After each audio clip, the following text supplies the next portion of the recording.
చేయాలి ఈ ఒక్కసారి. నెక్స్ట్ టైం గెలిచిన తర్వాత జాతీయ రాజకీయాలలో ఆయన ఒక కీ రోల్ ప్లే చేసి అన్ని రాష్ట్రాల ప్రజల మనసులను గెలుచుకోవాలి. అసెంబ్లీ ఎలక్షన్స్ అయిపోయిన తర్వాత 39 స్థానాలు మాత్రమే బీఆర్ఎస్కి వచ్చిన తర్వాత మీరు కలిసారా కేసీఆర్? నేను ఒక్కసారి కలిశాను, ఫామ్ హౌస్లో కలిశాను. కలిసినప్పుడు ఇదే మాట చెప్పాను, ప్రజల్లో ఒక పశ్చాత్తాపం మొదలైంది, ఈసారి అనూహ్యంగా మనకు పార్లమెంట్ సీట్స్ పెరుగుతాయి, ఆయన మళ్ళీ కొట్లాడాలి మనం తప్పదు కదా అని అన్నాడు ఆయన. అది ఏదైనా పర్లేదు మనం పోరాడుతూనే ఉండాలి అని. అంటే ఆయన ఒకటమ్మా, కేసీఆర్ అంటే ప్రేమ లేనిది ఎవరికి? ప్రేమ ఎక్కడ ఉంటుందో కొంచెం కోపం అక్కడే ఉంటుంది. మేము ఎన్ని మాట్లాడినా కూడా ఆయన ఒక తెలంగాణ తెచ్చిన వ్యక్తిగానే కాదు, 9.5 ఏళ్ళల్లో ఎంత అభివృద్ధి చేశాడు తెలంగాణను. ప్రజలు ఇంకొక కారణంతో ఇవాళ అది బొమ్మరిల్లు సినిమా మీరు చూసుంటారు, కొడుకు అన్ని తండ్రి చేశాడు, కానీ కొడుకు ఏంటంటే అది నచ్చలేదు, అంటే స్వేచ్ఛ కావాలంటాడు కొడుకు. ఇక్కడ కూడా జరిగింది అదే.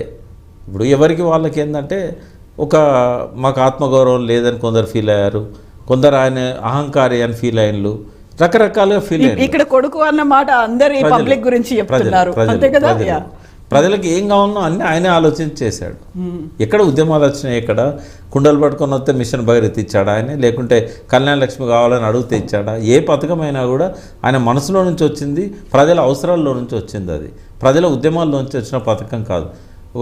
9.5 ఏళ్ళల్లో ఏ పార్టీ అయినా ఉద్యమాలు తీసుకొచ్చిందా? పోనీ ధర్నా చౌక్ దగ్గర చేయడానికి అవకాశం లేదు, జిల్లా కలెక్టరేట్ల ముందు ఎంతమంది ధర్నాలు చేశారు, ఎక్కడ జరిగినాయా? అంటే కేసీఆర్ గారు ఎప్పుడు కూడా ఆయన ఆరోగ్యంగా ఉండాలి, ఆయన దేశం గర్వించదగ్గ రాజకీయ నాయకుడు కాబట్టి ఆయన రోల్ అక్కడ ఉండాలని కోరుకుంటున్నాం. సరే, జరిగిన లోపాలు వ్యక్తిగతమైనవి, కొన్ని మనసులో ఉన్నప్పుడు పొరపాటు చేస్తారు, ఆయన కూడా చేశాడు. దానికి ప్రజలు అర్థం చేసుకున్నారు, పశ్చాత్తాపడుతున్నారు.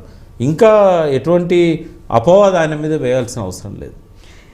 ఇప్పుడు ఎలక్షన్స్ అయిపోయిన తర్వాత కేటీఆర్ మాట్లాడారు ఆ రిజల్ట్స్కి సంబంధించి. ఓవరాల్గా కేసీఆర్ కూడా అలా వచ్చి మాట్లాడితే బాగుండేది అని ఎక్స్పెక్ట్ చేసిన వాళ్ళు ఇప్పటికీ ఎదురు చూస్తున్న వాళ్ళు ఉన్నారు కదా.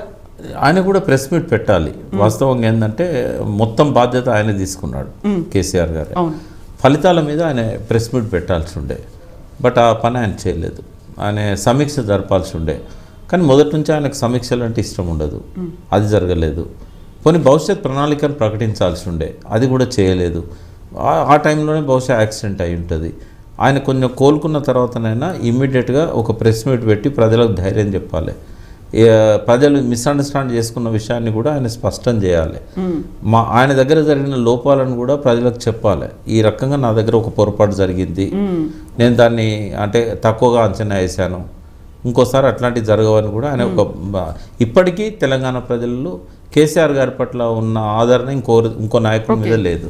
రేవంత్ రెడ్డి గారు ప్రూవ్ చేసుకోవాలి, ఆయనకు ఒక మంచి అవకాశం వచ్చింది, బట్ మంచిగా ఆయన ప్రూవ్ చేసుకోవాలి, చాలా కష్టపడాలి. ఎందుకంటే కేసీఆర్ను చూసిన వాళ్ళు రేవంత్ రెడ్డిని చూసినప్పుడు అభివృద్ధి కోణం కానీ సంక్షేమంలో కానీ ఎంతైనా ఆయన తక్కువనే ఉంటాడు. సరే, నియంతృత్వం స్వేచ్ఛ విషయంలో ఆయన కొద్దిగా పైకి ఉండొచ్చు, బద్దలు కొట్టడం, కంచెలు, ప్రజల నుంచి ప్రజా దర్బార్, ప్రజావాణిలు ఏర్పాటు చేయడం, ఈ మొత్తం 20 రోజుల్లో ప్రజల్లో బాగా ప్రచారమైన పాజిటివ్ అంశం ఈ ప్రజావాణి. కొన్ని వేల మంది వస్తున్నారు, ఇస్తున్నారు. ఎంతమంది మరి విజ్ఞప్తులు నెరవేరుస్తారో తెలియదు, బట్ అదొక్కటి మాత్రం చాలా పాజిటివ్ మెసేజ్ పోయింది. అది పోవడానికి కారణం ఏంటంటే కేసీఆర్ ఎవరిని రానియలేదు కాబట్టి. మీడియా కూడా కొంత హైప్ చేసి చూపెడుతున్నది, అది చాలా పాజిటివ్గా పోయింది. అనేది అసెంబ్లీ సమావేశాలు కొంత మైనస్గా పోయినాయి. కాకపోతే రేవంత్ వెనకాలండే కొంతమంది ఆయనను మొదటి నుంచి ఫాలో అవుతున్న వాళ్లకు అరే చాలా దూకుడుగా మాట్లాడాడు, చాలా బాగా చేశాడు అనేది ఒక పాజిటివ్ మెసేజ్ పోవచ్చు. కానీ ఓవరాల్గా ప్రజాక్షేత్రంలో చూసినప్పుడు అదంత పాజిటివ్ ఏం కాదు. ఆయన వ్యవహార శైలి మారాలి, ఆయనకు ఒక థింక్ ట్యాంక్ ఉండాల్సిన అవసరం చాలా ఉంది. ఇంకా చాలా విషయాల మీద ఆయనకు అవగాహన పెరగాలి, స్పష్టత రావాలి.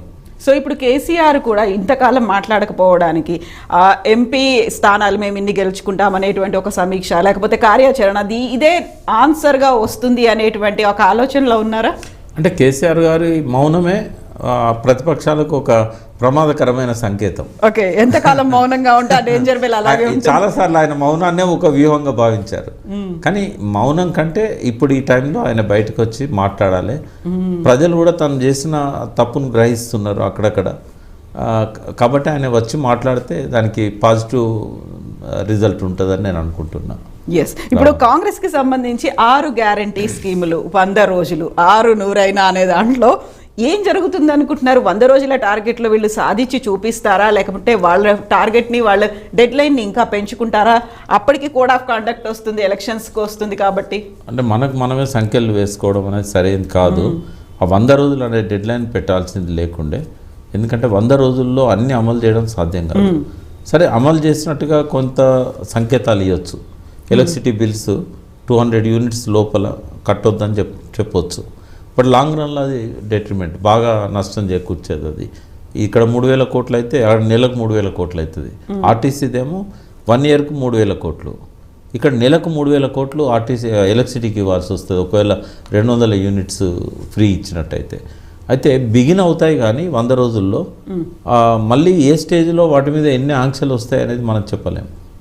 కాబట్టి ఇప్పుడు 200 యూనిట్ల వరకు గుడిసెల వాళ్ళకే ఇస్తాము, స్లాబ్ ఉన్న వాళ్ళకి ఇవ్వమన్నారు అనుకోండి, అపార్ట్మెంట్లలో ఇవ్వము, కమర్షియల్ కాంప్లెక్స్ ఉన్న అందులో 200 యూనిట్ల లోపు ఉంటే మేము ఇవ్వము, అది వాళ్ళు కట్టాల్సిందే. ఇట్లాంటి ఆంక్షలు అన్నీ వస్తాయి. వచ్చినప్పుడు అది ఓన్లీ లిమిటెడ్ అయిపోతుంది. ఇంకోటి ఏంటంటే, ఇది ఇప్పుడు 50 యూనిట్లు కాల్చేవాడు కూడా 199 యూనిట్లు కాలుస్తాడు. వాడు అక్కడ విచ్చలవిడితనం వస్తుంది. నల్లకు బిల్లు పెడితేనే బంద్ చేస్తారు, లేకుంటే ఎప్పటికీ ఆన్ అయితేనే ఉంటుంది, వాటర్ పోతూనే ఉంటుంది. కాబట్టి ఇట్లాంటి బిగిన్ అవుతాయి కానీ ఫుల్ఫిల్ అవుతాయని నేను అనుకోవట్లేదు. నెక్స్ట్ బడ్జెట్ ఇయర్లో వాళ్ళ అభివృద్ధి మీద కనుక డబ్బులు పెట్టకపోతే ఇవన్నీ అమలు చేయొచ్చు. అభివృద్ధి మీద డబ్బులు పెడితే మళ్ళీ ఇవి కూడా అమలు కావు. జీతాలు కూడా ఫస్ట్కి ఇవ్వడం సాధ్యం కాదు. ఇప్పుడు ఖర్గేకి ఒక లెటర్ కూడా రాశారు, సోనియా గాంధీని తెలంగాణ నుంచి కంటెస్ట్ చేయమని. జస్ట్ లైక్ ఇందిరాగాంధీ ఎలా అయితే కంటెస్ట్ చేస్తారో ఇక్కడ మీరు కూడా కంటెస్ట్ చేయండి, ఆ సెంటిమెంట్ కంటిన్యూ అవుతుంది, కేంద్రంలో అధికారంలోకి వస్తుంది అనేది. నామినేషన్ వేస్తే గెలుస్తుంది.